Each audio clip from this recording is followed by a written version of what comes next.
ഇന്നത്തെ വീഡിയോയിൽ ഒരു കേരളക്കാരനല്ലാത്ത സ്നാക്കിനെ കുറിച്ചാണ് പറയാൻ പോകുന്നത്. ഇത് ഗോളി ബജെ.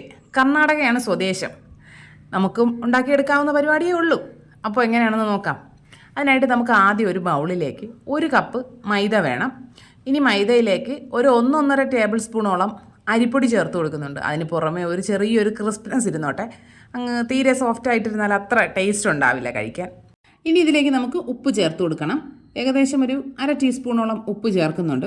ഉപ്പ് ചേർത്തതിന് ശേഷം ബേക്കിംഗ് സോഡയാണ് ചേർക്കേണ്ടത്. ഒരു 1/2 ടീസ്പൂൺ ബേക്കിംഗ് സോഡ ചേർക്കുന്നുണ്ട്. ബേക്കിംഗ് സോഡ കൂടെ ചേർത്തിട്ട് നല്ലതുപോലെ മിക്സ് ചെയ്തെടുക്കണം. എല്ലാ ഇൻഗ്രീഡിയൻസും എല്ലാ സ്ഥലത്തും എത്തുന്ന രീതിയിൽ വേണം മിക്സ് ചെയ്തെടുക്കാനായിട്ട്. ഇനി നമുക്കിതിലേക്ക് തൈര് ചേർക്കാനുണ്ട്. തൈര് ചേർക്കാനായിട്ട് വന്നപ്പോഴാണ് അതിലെന്തോ പൊടി പോലെ കിടക്കുന്നില്ലേ എന്ന് തോന്നിയതേ. അത് പൊടിയല്ലായിരുന്നു, അത് ആ മാവ് മാറിയിരുന്നിട്ട് താഴത്തെ മാറ്റ് കണ്ടതാണ് കേട്ടോ. സംശയങ്ങൾ പെട്ടെന്ന് അങ്ങ് തീർക്കണമല്ലോ. ഇനി നമുക്കിതിലേക്ക് തൈര് ഒഴിക്കാം. 3/4 കപ്പ് തൈര് ഞാൻ എടുത്തിട്ടുണ്ട്. അത്യാവശ്യം നല്ല പുളിയുള്ള തൈരാണ്, അതുകൊണ്ടാണ് ഞാൻ 3/4 കപ്പ് എടുത്തത്. പുളി കുറച്ചുള്ള തൈര് എടുക്കുന്നതാണ് കേട്ടോ ഏറ്റവും നല്ലത്. പുളി കുറവുള്ള തൈരാണ് യൂസ് ചെയ്യുന്നതെങ്കിൽ 1 കപ്പ് നിറച്ച് തൈര് എടുത്തോളൂ. അതൊഴിച്ചിട്ട് നല്ലതുപോലെ കുഴച്ചെടുക്കണം. ഞാനിപ്പോൾ 3/4 കപ്പ് തൈര് ഒഴിച്ചിട്ട് മിക്സ് ചെയ്ത് വന്നപ്പോൾ കുറച്ചൊന്ന് കുറവായതുകൊണ്ട് 1 ടേബിൾ സ്പൂൺ തൈര് കൂടെ ചേർത്തിട്ടുണ്ടായിരുന്നേ. പിന്നെയും നമുക്ക് നനവിൻ്റെ ആവശ്യമുണ്ട് എങ്കിൽ കുറച്ച് വെള്ളം ചേർത്തിട്ടാണ് ഞാൻ കുഴച്ചെടുക്കുന്നത്.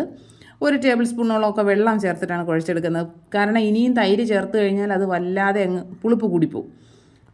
തൈര് ചേർത്ത് നല്ലതുപോലെ മിക്സ് ചെയ്തതിന് ശേഷം ഇതിൽ കാണുന്നത് പോലെ വലിച്ച് കുഴച്ചെടുക്കുക. അല്ലാണ്ട് നമ്മൾ ചപ്പാത്തിക്കും പൂരിക്കും ഒക്കെ കുഴയ്ക്കുന്നത് പോലെ അല്ല ചെയ്യേണ്ടത്. നല്ലതുപോലെ വലിക്കുക, അതാണ് ചെയ്യേണ്ടത്. ഒരു 5 മിനിറ്റൊക്കെ കുഴച്ച് കഴിയുമ്പോൾ ഇങ്ങനെ നല്ല വലിഞ്ഞൊരു കൺസിസ്റ്റൻസി ആയി കിട്ടും.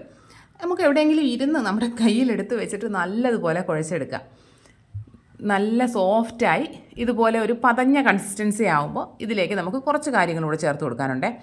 ഒരു ചെറിയൊരു കഷ്ണം ഇഞ്ചി പൊടിയായിട്ട് അരിഞ്ഞത്, 1 തണ്ട് കറിവേപ്പില, 1 പിടി മല്ലിയില പൊടിയായിട്ട് അരിഞ്ഞതിന് ചേർത്ത് കൊടുക്കുന്നുണ്ട്. പിന്നെ 1 പച്ചമുളകിനെ ചേർത്ത് കൊടുക്കുന്നുണ്ട്. 1 പച്ചമുളക് മറ്റേ തൊണ്ടമുളകായിരുന്നു കേട്ടോ, അതിന് ഞാൻ ഏകദേശം അരഭാഗത്തോളെ ചേർത്തുള്ളൂ. ഇനി ഇതിലേക്ക് നമുക്കൊരു 1/2 ടീസ്പൂണോളം ചെറിയ ജീരകം ചേർത്ത് കൊടുക്കണം. ഇതും കൂടി ചേർത്തിട്ട് നല്ലതുപോലെ മിക്സ് ചെയ്തെടുക്കണം. എല്ലാ സാധനങ്ങളും ഈ മാവിൽ മുഴുവനായിട്ട് മിക്സ് ചെയ്യുന്നത് പോലെ കുഴച്ചെടുക്കുക. ഇപ്പോൾ തന്നെ നമുക്ക് മനസ്സിലാവും മാവ് നന്നായിട്ട് എയറൊക്കെ കയറിയിട്ട് നല്ലൊരു സോഫ്റ്റ് കൺസിസ്റ്റൻസി ആയിട്ടാണ് ഇരിക്കുന്നത്. ഇനി നമുക്ക് നല്ലതുപോലെ ഒന്ന് മിക്സ് ചെയ്തതിന് ശേഷം ഇതിനെ ഒരു 5 മണിക്കൂറൊക്കെ റെസ്റ്റ് ചെയ്യാനായിട്ട് വെക്കാവുന്നതാണേ. കുറഞ്ഞത് 4 മണിക്കൂറെങ്കിലും റെസ്റ്റ് ചെയ്യാനായിട്ടിരിക്കണം. അപ്പോഴാണ് അതിൻ്റെ ആ ഒരു ശരിക്കുമുള്ളൊരു കൺസിസ്റ്റൻസി ആവുക, നല്ല സോഫ്റ്റായി കിട്ടുകയുള്ളൂ. ഇനി നമുക്ക് ഇതിലേക്ക് വേണ്ടി ഒരു ചട്നി തയ്യാറാക്കിയെടുക്കാം. അതിനായിട്ടൊരു മിക്സിയുടെ ജാറിലേക്ക് 3 ടേബിൾ സ്പൂൺ പൊട്ടുകടല ചേർക്കുന്നുണ്ട്. ഇനി ഇതിലേക്ക് തേങ്ങ ചേർക്കാം. ഒരു 3/4 കപ്പോളം ചിരകിയ തേങ്ങ ഞാൻ ചേർക്കുന്നുണ്ട്. ഇനി നമുക്കിതിലേക്ക് കുറച്ച് പുതിനയിലയും എരിവിന് ആവശ്യമായിട്ടുള്ള പച്ചമുളകും വേണം. നമുക്ക് പോയി പുതിനയില എടുത്തിട്ട് വരാം. നല്ല ഭംഗിയിൽ വളർന്ന് നിൽക്കുന്നില്ലേ? ഇതൊന്നും ഞാൻ ചെയ്യുന്ന പരിപാടിയല്ല കേട്ടോ, എൻ്റെ ഒക്കെ നട്ട് പിടിപ്പിച്ച് നിർത്തിയേക്കുന്നതാണ്. പുള്ളിക്കാരൻ മക്കളെ നോക്കുന്നത് പോലെ നന്നായി നോക്കി സ്നേഹിച്ച് വളർത്തിക്കോളും. ഇനി നമുക്ക് മുളക് കൂടെ പറിച്ചെടുക്കാം. ഇത് നട്ട മുളകല്ല കേട്ടോ, നമ്മൾ മുളക് പൊടിക്കാനായിട്ട് വാങ്ങി കഴുകിയിട്ട് അതിൻ്റെ വെള്ളം ഒഴിച്ച സ്ഥലത്തുണ്ടായതാണ്. ഇപ്പോൾ അതിൽ നിറയെ മുളക് പിടിച്ചിട്ടുണ്ട്, പക്ഷേ നല്ല എരിവുണ്ട്. അതിൽ നിന്ന് നമുക്കൊരു 3 മുളക് പറിച്ചിട്ട് വരാം. പക്ഷേ 3 മുളകൊന്നും ഉപയോഗിക്കാൻ പറ്റില്ല, ഒറ്റ ഒരു മുളകേ ഞാൻ ചേർത്തുള്ളൂ. നല്ല എരിവുണ്ടേ. ഇനി നമുക്ക് പുതിനയില ചേർത്ത് കൊടുക്കാം.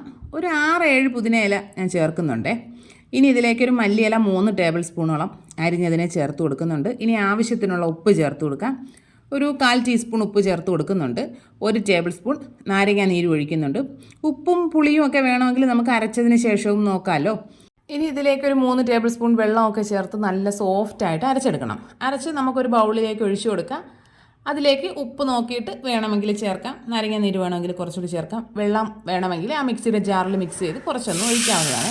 ഇനി ഇതിലേക്ക് നമുക്ക് കടുകും കറിവേപ്പിലയും കൂടെയൊക്കെ ചേർത്തിട്ട് നല്ലതുപോലെ താളിച്ച് കൂടി ഒന്ന് ഒഴിച്ച് കഴിഞ്ഞാൽ ഹോട്ടൽ സ്റ്റൈൽ നല്ല അടിപൊളി ചട്നി റെഡി ആയിട്ടുണ്ട്. നല്ല ടേസ്റ്റാണ് കേട്ടോ. ദോശയ്ക്കും ഇഡലിക്കും ഒക്കെ ബെസ്റ്റ് കോമ്പിനേഷനാണ്. ട്രൈ ചെയ്ത് നോക്കാവുന്നതാണേ. അപ്പോഴേക്കും നമ്മുടെ ഗോളി ബജയ്ക്കുള്ള മിക്സ് ഏകദേശം ഒരു 5 മണിക്കൂറൊക്കെ ആയിട്ടുണ്ട്.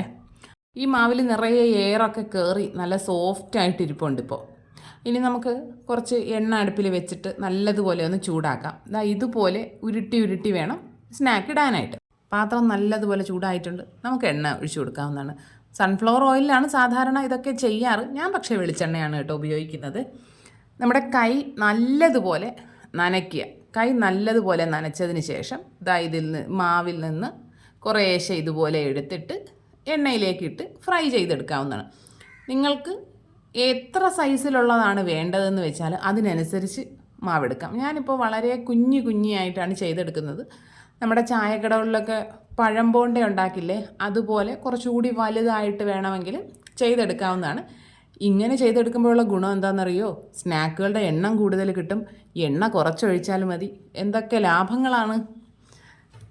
ഇപ്പോൾ ഞാൻ ഒരു 5-6 എണ്ണം എണ്ണയിലേക്ക് ഇട്ട് കൊടുത്തിട്ടുണ്ട്. ഇനി നമുക്കിതിനെ ഒരു ഭാഗം കുക്കായി കഴിയുമ്പോൾ മറിച്ചിട്ട് കൊടുക്കാവുന്നതാണേ. ഞാനിതുപോലെ വലിയ ഒരു സ്പൂൺ വെച്ചിട്ടാണ് എണ്ണയിലുള്ള സ്നാക്കുകളൊക്കെ ഇളക്കാറും മറിച്ചിടുകയൊക്കെ ചെയ്യാറ്. കാരണം എന്താണ്? കുറച്ച് എണ്ണയൊക്കെ ഒന്ന് തെറിച്ചാലും നമ്മുടെ കയ്യിൽ തട്ടില്ല. കുറച്ച് ദൂരേക്ക് നിന്ന് നമുക്ക് മറിച്ചിട്ടാൽ മതിയല്ലോ.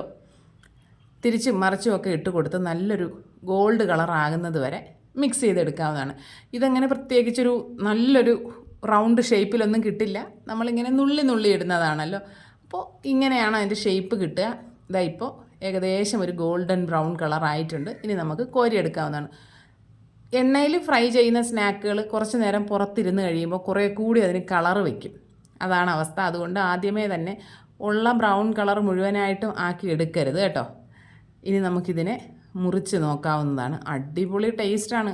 ആ ചട്നി കൂട്ടി കഴിക്കണം. അടിപൊളിയാണേ. എല്ലാ കൂട്ടുകാരും ട്രൈ ചെയ്ത് നോക്കണം. ഫീഡ്ബാക്സൊക്കെ കമൻറ്റ് ബോക്സിൽ അറിയിക്കുക. വീഡിയോ ഇഷ്ടപ്പെട്ട് കഴിഞ്ഞാൽ ലൈക്ക് ചെയ്യുക, കമൻറ്റ് ചെയ്യുക, ഷെയർ ചെയ്യുക, ചാനൽ സബ്സ്ക്രൈബ് ചെയ്യുക. ഇനി നമുക്ക് മറ്റൊരു വീഡിയോ ആയിട്ട് ഉടനെ കാണാം. ബൈ.